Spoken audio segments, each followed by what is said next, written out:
ದಾಪಕ್ಲು ಗ್ರಾಮ ಪಂಚಾಯಿತಿ ವ್ಯಾಪ್ತಿಯಲ್ಲಿ ವಿವಿಧ ಅಭಿವೃದ್ಧಿ ಕಾಮಗಾರಿಗಳನ್ನು ನಿರಂತರವಾಗಿ ಕೈಗೆತ್ತಿಕೊಳ್ಳಲಾಗುವುದೆಂದು ಶಾಸಕ ಎಸ್ ಪೊನ್ನಣ್ಣ ಹೇಳಿದ್ದಾರೆ. ಗ್ರಾಮ ಪಂಚಾಯಿತಿ ವ್ಯಾಪ್ತಿಯ ಹಲವು ಭಾಗಗಳಲ್ಲಿ ಪೂರ್ಣಗೊಂಡಿರುವ ಕಾಮಗಾರಿಗಳ ಉದ್ಘಾಟನೆ ಹಾಗೂ ನೂತನವಾಗಿ ಪ್ರಾರಂಭವಾಗಲಿರುವ ಕಾಮಗಾರಿಗಳ ಭೂಮಿ ಪೂಜೆಯಿಂದ ಶುಕ್ರವಾರ ನೆರವೇರಿಸಿ ಅವರು ಮಾತನಾಡಿದರು. ಈ ವ್ಯಾಪ್ತಿಯಲ್ಲಿ 3 ರಸ್ತೆಗಳ ಕಾಮಗಾರಿ ಪೂರ್ಣಗೊಂಡಿದೆ. ಇನ್ನು 4 ರಸ್ತೆಗಳ ಕಾಮಗಾರಿಯಿಂದ ಸದ್ಯದಲ್ಲೇ ಆರಂಭಿಸಲಾಗುತ್ತೆ. ಉಳಿದಂತೆ ನೆರವೇರಬೇಕಾದ 40 ಲಕ್ಷ ರೂಪಾಯಿ ಕಾಮಗಾರಿಗಳಿಗೆ ಆಡಳಿತಾತ್ಮಕ ಅನುಮೋದನೆ ದೊರೆತಿದ್ದು ಕೆಲಸ ಪ್ರಾರಂಭಿಸಲಾಗುತ್ತೆ. ಬಾಕಿ ಇರುವ ಕಾಮಗಾರಿಗಳಿಂದ ಪೂರೈಸಲಾಗುವುದೆಂದರು. ಒಳಪಟ್ಟಂತ ಕಾರೆಕಾಡು ಸಂಪರ್ಕ ರಸ್ತೆ ನಮ್ಮ ನೆಚ್ಚಿನ ಶಾಸಕರು ಮುಖ್ಯಮಂತ್ರಿಗಳ ಕಾನೂನು ಸಲಹೆಗಾರರಾದಂಥ ಎಸ್ ಪೊನ್ನಣ್ಣನವರು ಈಗಾಗಲೇ ಬೆಳಿಗ್ಗೆಯಿಂದ ಎಡೆಬಿಡದ ಕಾರ್ಯಕ್ರಮದಲ್ಲಿ ಬಂದು ಈ ರಸ್ತೆಯನ್ನು ಉದ್ಘಾಟಿಸಲಿದ್ದಾರೆ. ಇದು ಸುಮಾರು 8 ಲಕ್ಷ ರೂಪಾಯಿಯ ಕಾಮಗಾರಿ. ಈ ಕಾಮಗಾರಿಯ ಅತ್ಯಂತ ಯಶಸ್ವಿಯಾಗಿ ಗುಣಮಟ್ಟದ ಕಾಮಗಾರಿಯಾಗಿ ಮುಗಿದಿದೆ. ಇದನ್ನು ಈಗ ಉದ್ಘಾಟನೆ ಮಾಡ್ತಾರೆ. ಅವರಿಗೆ ಮೊದಲನೇದಾಗಿ ನಾಪಕ್ಲು ಬ್ಲಾಕ್ ಪರವಾಗಿ ಸ್ವಾಗತವನ್ನು ಬಯಸುತ್ತಿದೆ.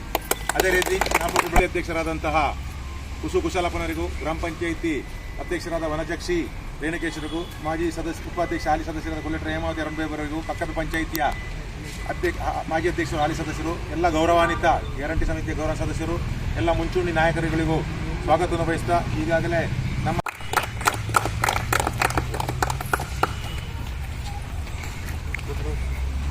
ಫೋಟೋ ತೆಗೆದಿರಾ? ಅಂಟು ಫೋಟೋ ತೆಗೆದಿಲ್ಲ.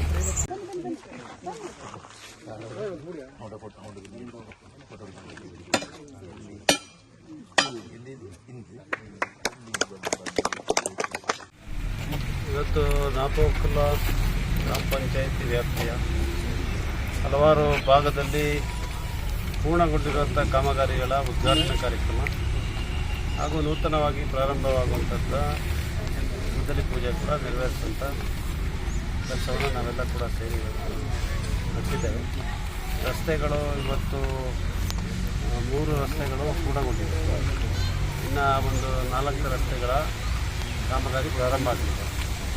ಹಾಗೆ ಮುಂದೆ ಈಗಾಗಲೇ ಆಡಳಿತಾತ್ಮಕವಾದಂಥ ಅನುಮೋದನೆ ದೊರಕಿರುತ್ತೆ ಅಂತ ಇನ್ನೊಂದು 40 ಲಕ್ಷ ರೂಪಾಯಿಯಷ್ಟು ಕಾಮಗಾರಿಗಳಿದೆ. ಅದನ್ನು ಮುಂದಿನ ದಿನಗಳಲ್ಲಿ ಅದನ್ನು ಕೂಡ ಪ್ರಾರಂಭ ಮಾಡ್ತಾರೆ. ಮತ್ತು ಕೆಲವು ಧಾರ್ಮಿಕ ಕ್ಷೇತ್ರಗಳಿಗೆ ಸೇರಿರುವಂಥದ್ದು ಕೂಡ ಬಾಕಿ ಇದೆ. ಅದನ್ನು ಕೂಡ ಮುಂದಿನ ದಿನಗಳಲ್ಲಿ ಪ್ರಾರಂಭ ಮಾಡ್ತಾರೆ. ಈ ಸಂದರ್ಭ ಗ್ರಾಮ ಪಂಚಾಯತ್ ಅಧ್ಯಕ್ಷೆ ವನಜಾಕ್ಷಿ ರೇಣುಕೇಶ್, ಸದಸ್ಯರಾದ ಮಾಚಟ್ಟಿರ ಕುಶಾಲಪ್ಪ, ಕೆಎ ಇಸ್ಮಾಯಿಲ್, ಕುಲ್ಲೇಟಿರ ಅರುಣ್ ಬೇಬ, ಹೇಮಾವತಿ ಅರುಣ್, ಮಾಜಿ ಅಧ್ಯಕ್ಷ ಎಂಎಚ್ ಅಬ್ದುಲ್ ರೆಹಮಾನ್, ಗ್ರಾಮಸ್ಥರು, ಪಕ್ಷದ ಪದಾಧಿಕಾರಿಗಳು ಹಾಗೂ ಕಾರ್ಯಕರ್ತರು ಪಾಲ್ಗೊಂಡಿದ್ದರು. ಒಟ್ಟು 40 ಲಕ್ಷ ರೂಪಾಯಿ ವೆಚ್ಚದಲ್ಲಿ ನಿರ್ಮಾಣಗೊಳ್ಳಲಿರುವ ಕಾಮಗಾರಿಗಳಿಗೆ ಗುದ್ದಲಿ ಪೂಜೆ ಹಾಗೂ 40 ಲಕ್ಷ ರೂಪಾಯಿ ವೆಚ್ಚದಲ್ಲಿ ಪೂರ್ಣಗೊಂಡ ರಸ್ತೆಗಳ ಉದ್ಘಾಟನೆ ಕಾರ್ಯಕ್ರಮಗಳು ಜರುಗಿದವು. Kodagu channel news, Duggala Sadananda, Napoklu.